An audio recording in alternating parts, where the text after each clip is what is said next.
ಕೊನೆಗೂ ಸತೀಶ್ ಜಾರಕಿಹೊಳಿಗೆ ಕೈತಪ್ಪಿದ ಕೆಪಿಸಿಸಿ ಪಟ್ಟ. ಕೆಪಿಸಿಸಿ ಪಟ್ಟ ಕೈತಪ್ಪಲು ಕಾರಣ ಯಾರು ಗೊತ್ತಾ? ಬಿಕೆ ಹರಿಪ್ರಸಾದ್ಗೆ ಹೈಕಮಾಂಡ್ ಮಣೆ ಹಾಕಿದ್ದು ಯಾಕೆ? ನಮಸ್ಕಾರ ವೀಕ್ಷಕರೇ, ಸುಪ್ರೀಂ ಟಿವಿ ನ್ಯೂಸ್ಗೆ ಸ್ವಾಗತ. ನಾನು ಅಶ್ವಥ್.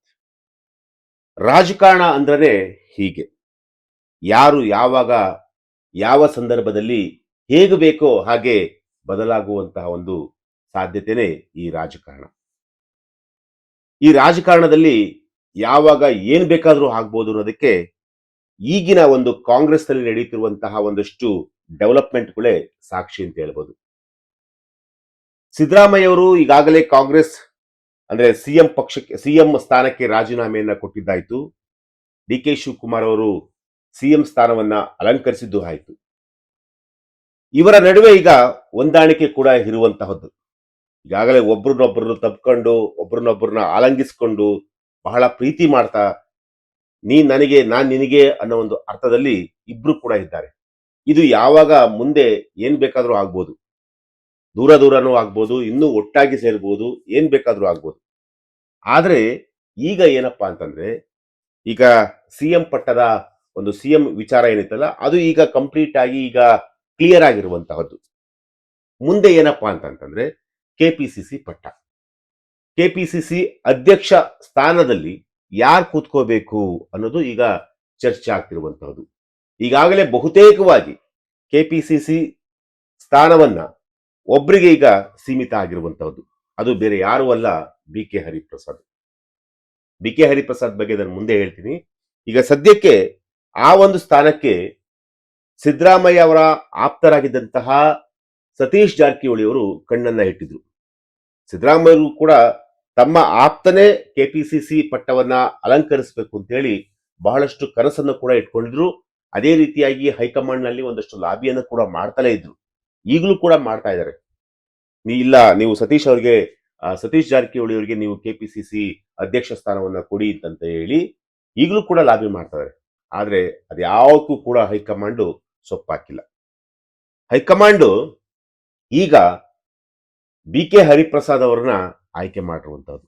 ಬಿ ಕೆ ಹರಿಪ್ರಸಾದ್ ಅವರೇ ಈಗ ಸೂಕ್ತವಾದಂತಹ ಒಬ್ಬ ಅಭ್ಯರ್ಥಿ ಅಂತೇಳಿ ಈಗ ಬಿ ಕೆ ಹರಿಪ್ರಸಾದ್ ಅವರನ್ನ ಈಗ ಆಯ್ಕೆ ಮಾಡಿರುವಂತದ್ದು. ಬಿ ಕೆ ಹರಿಪ್ರಸಾದ್ ಕೂಡ ಈಗ MLC ಆಗಿದ್ದಂತವರು, ಅವರು ಕೂಡ ಮಂತ್ರಿ ಆಗ್ಬೇಕು ಅಂತ ಹೇಳಿ ಸಾಕಷ್ಟು ಕನಸನ್ನು ಕೂಡ ಇಟ್ಕೊಂಡಿದ್ರು. ಆದ್ರೆ ಈಗ ಕೆಪಿಸಿಸಿ ಅಧ್ಯಕ್ಷ ಸ್ಥಾನ ಅವರಿಗೆ ಸಿಗ್ತಾ ಇರುವಂತಹದ್ದು ಎಲ್ಲೋ ಒಂದ್ ಕಡೆ ಮತ್ತಷ್ಟು ಆನೆ ಬಲ ಸಿಕ್ಕದಂತೆ ಆಗ್ತಾ ಇದೆ. ಬಿ ಕೆ ಹರಿಪ್ರಸಾದ್ ಬಗ್ಗೆ ಹೇಳ್ಬೇಕು ಅಂತಂದ್ರೆ ಕಾಂಗ್ರೆಸ್ನ ಕಟ್ಟಾಳೋರು, ಕಾಂಗ್ರೆಸ್ ಪಕ್ಷದಲ್ಲೇ ಅವರು ಎಲ್ಲ ಒಂದ್ ಕಡೆ ನನ್ನ ತಾಯಿ ಕಾಂಗ್ರೆಸ್ ಪಕ್ಷ, ನನ್ನ ತಂದೆ ಕಾಂಗ್ರೆಸ್ ಪಕ್ಷ, ಈ ರೀತಿಯಾಗಿ ಕಾಂಗ್ರೆಸ್ ಪಕ್ಷವನ್ನ ಬಹಳ ಪ್ರೀತಿಯಿಂದ ಅಪ್ಪುಗೆಯಿಂದ ಪ್ರತಿನಿತ್ಯ ಕಾಂಗ್ರೆಸ್ ಪಕ್ಷವನ್ನ ಪೂಜಿಸ್ತಾ ಇದ್ದಂತಹ ಒಬ್ಬ ಕಾರ್ಯಕರ್ತ. ಸೊ ಇಂತಹ ವ್ಯಕ್ತಿಗೆ ಈಗ ಕೆಪಿಸಿಸಿ ಅಧ್ಯಕ್ಷ ಸ್ಥಾನ ಸಿಗ್ತಾ ಇರುವುದು ಎಲ್ಲೋ ಒಂದ್ ಕಡೆ ಅವ್ರಿಗೂ ಕೂಡ ಸಾಕಷ್ಟು ಖುಷಿ ಕೊಟ್ಟಿರುವಂತಹ ಒಂದು ವಿಚಾರ. ಇನ್ನು ಸತೀಶ್ ಜಾರಕಿಹೊಳಿ ಅವ್ರನ್ನ ಹೇಗಾದ್ರೂ ಮಾಡಿ ಕೆಪಿಸಿಸಿ ಅಧ್ಯಕ್ಷ ಸ್ಥಾನದಲ್ಲಿ ಕೂರಿಸ್ಬೇಕು ಅಂತ ಹೇಳಿ ಸಿದ್ದರಾಮಯ್ಯ ಅವರು ಸಾಕಷ್ಟು ಲಾಬಿಯನ್ನು ಕೂಡ ಮಾಡಿದ್ರು. ಖರ್ಗೆ ಅವ್ರ ಹತ್ರ ಹೋಗಿ ಮನವೊಲಿಸುವಂತ ಒಂದು ಕೆಲಸವನ್ನ ಮಾಡಿದ್ರು, ರಾಹುಲ್ ಗಾಂಧಿ ಅವ್ರ ಹತ್ರ ಹೋಗಿ ಮನವೊಲಿಸುವಂತ ಒಂದು ಕೆಲಸವನ್ನ ಮಾಡಿದ್ರು. ಹೀಗೆ ನಿರಂತರವಾಗಿ ಪ್ರಯತ್ನ ಮಾಡ್ತಲೇ ಇದ್ರು. ಆದ್ರೆ ಹೈಕಮಾಂಡ್ ಯಾಕೋ ಗೊತ್ತಿಲ್ಲ, ಬೇಡ ಸ್ವಾಮಿ, ನಾವ್ ಯಾರನ್ನ ಸೆಲೆಕ್ಟ್ ಮಾಡ್ತೀವೋ ಅವರು ಕೆಪಿಸಿಸಿ ಅಧ್ಯಕ್ಷರಾಗ್ಲಿ ಅಂತ ಹೇಳಿ ಈಗ ಬಿ ಕೆ ಹರಿಪ್ರಸಾದ್ ಅವರಿಗೆ ಈಗ ಮಣೆಯನ್ನ ಹಾಕಿರೋದು. ಹಾಗಾದ್ರೆ ಸತೀಶ್ ಜಾರಕಿಹೊಳಿಗೆ ಕೆಪಿಸಿಸಿ ಪಟ್ಟ ಕೈ ತಪ್ಪಲು ಕಾರಣ ಯಾರಿರ್ಬೋದು? ಇದು ಬಹಳ ಯಕ್ಷ ಪ್ರಶ್ನೆ. ನಮಗೆ ಒಂದಷ್ಟು ಮಾಹಿತಿ ಸಿಕ್ಕಿರೋ ಪ್ರಕಾರ ಹಿಂದುಳಿದ ವರ್ಗಗಳ ಪ್ರಭಾವಿ ನಾಯಕರಾಗಿರುವಂತಹ ಬಿ ಕೆ ಹರಿಪ್ರಸಾದ್ ಅವರು ಡಿ ಕೆ ಶಿವಕುಮಾರ್ ಹಾಗೂ ಸಿದ್ದರಾಮಯ್ಯ ಅವರ ನಡುವೆ ಸಮತೋಲವನ್ನ ಕಾಯ್ದುಕೊಳ್ಬೇಕು ಅಂತಂದ್ರೆ ಬಿ ಕೆ ಹರಿಪ್ರಸಾದ್ ಅವರೇ ಬೆಸ್ಟ್ ಅಂತೇಳಿ ಮಲ್ಲಿಕಾರ್ಜುನ್ ಖರ್ಗೆ ಅವರು ಈ ಒಂದು ತೀರ್ಮಾನವನ್ನ ಮಾಡಿರುವಂತಹದ್ದು. ಅಂದ್ರೆ ಮಲ್ಲಿಕಾರ್ಜುನ್ ಖರ್ಗೆ ಅವರಿಗೆ ಗೊತ್ತಿದೆ ರಾಜ್ಯದ ಪರಿಸ್ಥಿತಿ ಹೇಗಿದೆ ಅಂತ ಹೇಳಿ ಗೊತ್ತಿದೆ. ಒಂದು ವೇಳೆ ಏನಾದರೂ ಡಿ ಕೆ ಶಿವಕುಮಾರ್ ಅವರಿಗೆ ಫುಲ್ ಪವರ್ ಕೊಟ್ರೆ ಡಿ ಕೆ ಶಿವಕುಮಾರ್ ಅವರು ಏನ್ ಮಾಡಬಹುದು ಅದೆಲ್ಲವನ್ನು ಮಾಡಿ ಬಿಸಾಕ್ತಾರೆ ಅಂತ ಹೇಳಿ ಮಲ್ಲಿಕಾರ್ಜುನ್ ಖರ್ಗೆ ಗೊತ್ತಿರುವಂತಹದ್ದೇ. ಇನ್ನು ಅದೇ ರೀತಿ ಸಿದ್ದರಾಮಯ್ಯ ಅವ್ರಿಗೆ ಏನಾದ್ರೂ ಫುಲ್ ಪವರ್ ಕೊಟ್ರೆ ಕಾಂಗ್ರೆಸ್ ಪಕ್ಷದಲ್ಲಿ ಸಿದ್ದರಾಮಯ್ಯವರ ಆಡಳಿತ, ಸಿದ್ದರಾಮಯ್ಯವರ ಸಾರ್ವಭೌಮತ್ವ ಅಥವಾ ಸಿದ್ದರಾಮಯ್ಯವರ ಶಕ್ತಿ ಎಷ್ಟರ ಮಟ್ಟಿಗೆ ಪ್ರಬಲ ಆಗುತ್ತೆ ಅಂತೇಳಿ ಅದು ಕೂಡ ಮಲ್ಲಿಕಾರ್ಜುನ ಖರ್ಗೆ ಗೊತ್ತಿರುವಂತಹದ್ದೇ. ಸೊ ಹಾಗಾಗಿ ಈ ಎರಡನ್ನೂ ಬ್ಯಾಲೆನ್ಸ್ ಮಾಡಬೇಕು ಅಂತಂತಂದ್ರೆ ಅದಕ್ಕೆ ಒಬ್ಬ ಸೂಕ್ತವಾದಂತಹ ಒಬ್ಬ ವ್ಯಕ್ತಿ ಬೇಕೇ ಬೇಕು. ಅದು ಬೇರೆ ಯಾರು ಅಲ್ಲ, ಬಿ ಕೆ ಹರಿಪ್ರಸಾದ್. ಒಂದು ವೇಳೆ ಏನಾದ್ರೂ ಸತೀಶ್ ಜಾರಕಿಹೊಳಿ ಅವ್ರಿಗೆ ಏನಾದ್ರು ಕೊಟ್ಬಿಟ್ರೆ ಸಿದ್ದರಾಮಯ್ಯ ಹೇಳಿದಂತೆ ನಡೆದೋಗ್ಬಿಡುತ್ತೆ ರಾಜ್ಯದಲ್ಲಿ. ಸೊ ಹಾಗಾಗಿ ಅದಾಗಬಾರ್ದು. ಇನ್ನು ಡಿ ಕೆ ಶಿವಕುಮಾರ್ ಅವರ ಕಡೆ ಏನಾದ್ರು ಕೊಟ್ಬಿಟ್ರೆ ಇನ್ನು ಡಿ ಕೆ ಶಿವಕುಮಾರ್ ಅವರ ಪವರ್ ಮತ್ತಷ್ಟು ಆಗುತ್ತೆ. ಈಗಾಗಲೇ ಸಿಎಂ ಆಗಿದ್ದಾರೆ. ಸೊ ಮತ್ತೆ ಕೆಪಿಸಿಸಿ ಪಟ್ಟಣ ಅವ್ರ ಕಡೆ ಹೇಳಿದಂತಹ ವ್ಯಕ್ತಿಗಳಿಗೆ ಕೊಟ್ಬಿಟ್ರೆ ಇನ್ನೂ ಪವರ್ಫುಲ್ ಆಗ್ಬಿಡ್ತಾರೆ ಡಿ ಕೆ ಶಿವಕುಮಾರ್ ಅವರು. ಸೊ ಹಾಗಾಗಿ ಇವರಿಬ್ಬರನ್ನು ಬ್ಯಾಲೆನ್ಸ್ ಮಾಡುವಂತಹ ಒಬ್ಬ ವ್ಯಕ್ತಿ ಬೇಕು ಅಂತಂದ್ರೆ ಅದು ಬಿ ಕೆ ಹರಿಪ್ರಸಾದ್ ಅವರು. ಬಿ ಕೆ ಹರಿಪ್ರಸಾದ್ ಅವರು ನೀವು ನಂಬಲ್ಲ, ಕಾಂಗ್ರೆಸ್ ಪಕ್ಷ ಒಂದು ಗೆರೆ ಹಾಕಿದ್ರೆ ಆ ಗೆರೆನೂ ಕೂಡ ದಾಟಲ್ಲ.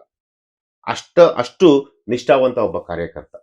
ಸೊ ಹಾಗಾಗಿ ಅದೆಲ್ಲವೂ ಕೂಡ ಕಾಂಗ್ರೆಸ್ನ ಗಾಂಧಿ ಕುಟುಂಬಕ್ಕೆ, ಅಂದ್ರೆ ರಾಹುಲ್ ಗಾಂಧಿ ಅವರ ಕುಟುಂಬಕ್ಕೆ, ಸೋನಿಯಾ ಗಾಂಧಿ ಅವರ ಕುಟುಂಬಕ್ಕೆ ಗೊತ್ತಿರುವಂತಹದ್ದೇ. ಸೊ ಹಾಗಾಗಿ ಬಿ ಕೆ ಹರಿಪ್ರಸಾದ್ ಅವರು ಬೆಸ್ಟ್ ಪರ್ಸನ್, ಬೇರೆ ಯಾರು ಬೇಡ, ಕೆಪಿಸಿಸಿ ಅಧ್ಯಕ್ಷ ಸ್ಥಾನವನ್ನ ಅವರೇ ಅಲಂಕರಿಸಲಿ ಅಂತೇಳಿ ಈಗ ಗಾಂಧಿ ಕುಟುಂಬ ಮುದ್ರೆಯನ್ನ ಹೊತ್ತಿರುವಂತಹದ್ದು. ಸೊ ಹಾಗಾಗಿ ಈಗ MLC ಆಗಿದ್ದಂತಹ ಬಿ ಕೆ ಹರಿಪ್ರಸಾದ್ ಅವರು ಈಗ ಕಂಪ್ಲೀಟ್ ಆಗಿ ಕಾಂಗ್ರೆಸ್ ಪಕ್ಷದ ಕೆಪಿಸಿಸಿ ಪಟ್ಟವನ್ನ ಈಗ ಅಲಂಕರಿಸುವಂತಹದ್ದು. ಅಂದ್ರೆ ಕೆಪಿಸಿಸಿ ಅಧ್ಯಕ್ಷ ಸ್ಥಾನ ಅನ್ನೋದು ಅದು ಸುಮ್ಮನೆ ಅಲ್ಲ. ಯಾಕೆಂತಂದ್ರೆ ಆ ಸ್ಥಾನಕ್ಕೆ ಸಿಕ್ಕಾಪಟ್ಟೆ ಪವರ್ ಇದೆ. ಅದು ಎಷ್ಟರ ಮಟ್ಟಿಗೆ ಅಂತಂತಂದ್ರೆ ಎಲ್ಲಾ ಸಚಿವರು, ಎಲ್ಲಾ ಶಾಸಕರು, ಈವನ್ ಮುಖ್ಯಮಂತ್ರಿ ಕೂಡ ಕೆಪಿಸಿಸಿ ಅಧ್ಯಕ್ಷ ಸ್ಥಾನದಲ್ಲೇ ಅವರು ಬರ್ತಾರೆ. ಅವರ ಅಂಡರ್ಗೆ ಬರ್ತಾರೆ. ಅವ್ರು ಬಾ ಅಂದ್ರೆ ಬರಬೇಕು, ಹೋಗು ಅಂದ್ರೆ ಹೋಗ್ಬೇಕು, ಇವತ್ತು ಮೀಟಿಂಗ್ ಇದೆ ಬರ್ಬೇಕು ನೀವೆಲ್ಲರೂ ಅಂತ ಏನಾದ್ರೂ ಒಂದು ಫಾರ್ಮ್ ಅನ್ನು ಹೊಡ್ಸ್ಬಿಟ್ರೆ ಇಮಿಡಿಯೇಟ್ಲಿ ಎಲ್ಲರೂ ಕೂಡ ಕೆಪಿಸಿಸಿ ಕಚೇರಿಯಲ್ಲಿ ಇರಬೇಕು. ಅಷ್ಟರ ಮಟ್ಟಿಗೆ ಅಷ್ಟು ಪವರ್ಫುಲ್ ಇರುವಂತಹ ಒಂದು ಪಟ್ಟ. ಸೊ ಹಾಗಾಗಿ ಈಗ ಆ ಪಟ್ಟಕ್ಕೆ ಬಿ ಕೆ ಹರಿಪ್ರಸಾದ್ ಅವರನ್ನ ಈಗ ಹೈಕಮಾಂಡ್ ಸೂಕ್ತವಾದಂತಹ ವ್ಯಕ್ತಿ ಅಂತ ಹೇಳಿ ಈಗ ಸೆಲೆಕ್ಟ್ ಮಾಡಿದ್ದಾರೆ. ಸೊ ಹಾಗಾಗಿ ಇದು ಮುಂದಿನ ರಾಜಕೀಯದಲ್ಲಿ, ಅದರಲ್ಲೂ ಕೂಡ ಕಾಂಗ್ರೆಸ್ ಪಕ್ಷದಲ್ಲಿ ಯಾವ ರೀತಿಯಾದಂತಹ ಒಂದಷ್ಟು ಡೆವಲಪ್ಮೆಂಟ್ಗಳು ಆಗುತ್ತೆ ಅನ್ನೋದನ್ನು ಕೂಡ ಕಾದೊಡಬೇಕಾಗುತ್ತೆ. ಇನ್ನು ಬಿ ಕೆ ಹರಿಪ್ರಸಾದ್ ಅವರಿಗೆ ಆ ಪಟ್ಟ ಸಿಕ್ಕಿದ ಮೇಲೆ ಅವರು ಏನು ಸುಮ್ಮನೆ ಕೂತ್ಕೊಳ್ಳಂಗಿಲ್ಲ, ಪಕ್ಷವನ್ನ ಕಟ್ಟಬೇಕು. 2028ರ ಚುನಾವಣೆಗೆ ತಯಾರಿ ನಡೆಸಬೇಕು. ಅದು ಯಾವ ಮಟ್ಟಕ್ಕೆ ಅಂತಂತಂದ್ರೆ ಕಾಂಗ್ರೆಸ್ ಪಕ್ಷ ಫುಲ್ ಮೆಜಾರಿಟಿ ಬರುವಷ್ಟು ಅವರು ಆ ರೀತಿಯಾಗಿ ತಂತ್ರಗಾರಿಕೆಯನ್ನು ಮಾಡಬೇಕು. ಅವ್ರಿಗೇನು ಅದೇನು ಸುಮ್ಮನೇನು ಏನು ಸೀಟ್ ಸಿಕ್ಬಿಡ್ತು ಅಂತ ಹೇಳಿ ಆರಾಮಾಗಿ ಕೂತ್ಕೊಳಕ್ಕಾಗಲ್ಲ. ಅಲ್ಲಿ ಕೂಡ ಶ್ರಮ ಪಡಬೇಕಾಗುತ್ತೆ. ಬೂತ್ ಮಟ್ಟದಿಂದ ಕಾಂಗ್ರೆಸ್ ಪಕ್ಷವನ್ನು ಬೆಳೆಸಬೇಕಾಗುತ್ತೆ. ಕಾರ್ಯಕರ್ತರನ್ನ ಒಗ್ಗೂಡಿಸುವಂತಹ ಕೆಲಸವನ್ನ ಮಾಡಬೇಕಾಗುತ್ತೆ. ಅದರಲ್ಲೂ ಕೂಡ ಟಿಕೆಟ್ ಹಂಚಿಕೆ ವಿಚಾರ ಬಂದಂತಹ ಸಂದರ್ಭದಲ್ಲಿ ಬಹಳ ಕಷ್ಟವಾದಂತಹ ಒಂದು ವಾತಾವರಣ. ಯಾಕೆಂತಂದ್ರೆ ಅವ್ರಿಗೆ ಕೊಟ್ರೆ ಅವ್ರು ಬೇಜಾರು, ಇವ್ರು ಬೇಜಾರು ಮಾಡ್ಕೊಂತಾರೆ, ಇವ್ರಿಗೆ ಕೊಟ್ರೆ ಅವ್ರು ಬೇಜಾರು ಮಾಡ್ಕೊಂತಾರೆ. ಈ ರೀತಿಯಾದಂತಹ ಒಂದು ವಾತಾವರಣ ನಿರ್ಮಾಣ ಆಗುತ್ತೆ. ಸೊ ಅದನ್ನೆಲ್ಲವನ್ನು ಕೂಡ ನಿಭಾಯಿಸುವಂತಹ ಒಂದು ಶಕ್ತಿ ಕೆಪಿಸಿಸಿ ಅಧ್ಯಕ್ಷ ಸ್ಥಾನಕ್ಕೆ ಇರುವಂತದ್ದು. ಸೊ ಆ ಒಂದು ಸ್ಥಾನವನ್ನು ಅವರು ಯಾವ ರೀತಿಯಾಗಿ ನಿಭಾಯಿಸ್ತಾರೆ ಅನ್ನೋದು ಕೂಡ ಬಹಳ ಕುತೂಹಲ ಇರುವಂತಹದ್ದು. ಜೊತೆಗೆ ಈಗ ಮುಂಬರುವಂತಹ ಒಂದು GBA ಚುನಾವಣೆ ಆಗಿರ್ಬೋದು, ಆ ಚುನಾವಣೆಯೂ ಕೂಡ ಕಾಂಗ್ರೆಸ್ ಪಕ್ಷ ಫುಲ್ ಮೆಜಾರಿಟಿ ತರಬೇಕು. ಬೆಂಗಳೂರಲ್ಲಿ ಫುಲ್ಲು ಕಾಂಗ್ರೆಸ್ ಪಕ್ಷವನ್ನು ಅಧಿಕಾರಕ್ಕೆ ತರುವಂತಹ ಒಂದು ಕೆಲಸವನ್ನ ಮಾಡಬೇಕು. ಈಗೇನು 369 ವಾರ್ಡ್ಗಳೇನಿದಾವಲ್ಲ, ಆ ವಾರ್ಡ್ಗಳಲ್ಲೂ ಕೂಡ ಕಾಂಗ್ರೆಸ್ ಪಕ್ಷದ ಅಭ್ಯರ್ಥಿಗಳನ್ನ ಗೆಲ್ಲಿಸುವಂತಹ ಒಂದು ಕೆಲಸುವ ತಂತ್ರಗಾರಿಕೆಯನ್ನು ಮಾಡಬೇಕಾಗುತ್ತೆ. ಸೊ ಹಾಗಾಗಿ ಇಷ್ಟೆಲ್ಲ ಅವರ ಮುಂದೆನೂ ಕೂಡ ದೊಡ್ಡ ಮಟ್ಟದಲ್ಲಿ ಒಂದು ಅಜೆಂಡಾ ಕೂಡ ಇರುವಂತಹದ್ದು. ಸೊ ಹಾಗಾಗಿ ಇದನ್ನು ಯಾವ ರೀತಿಯಾಗಿ ನಿಭಾಯಿಸ್ತಾರೆ ಅನ್ನೋದು ಕೂಡ ಕಾದು ನೋಡಬೇಕಾಗುತ್ತೆ. ಎಸ್, ಇದು ಇವತ್ತಿನ ಒಂದು ವಿಚಾರ. ನಾಳೆ ಮತ್ತೊಂದು ವಿಚಾರದೊಂದಿಗೆ ನಾನು ನಿಮ್ಮನ್ನೇ ಭೇಟಿ ಆಗ್ತೀನಿ. ನಿರಂತರ ಸುದ್ದಿಗಾಗಿ ನೋಡ್ತಾ ಇರಿ Supreme TV news. Thank you.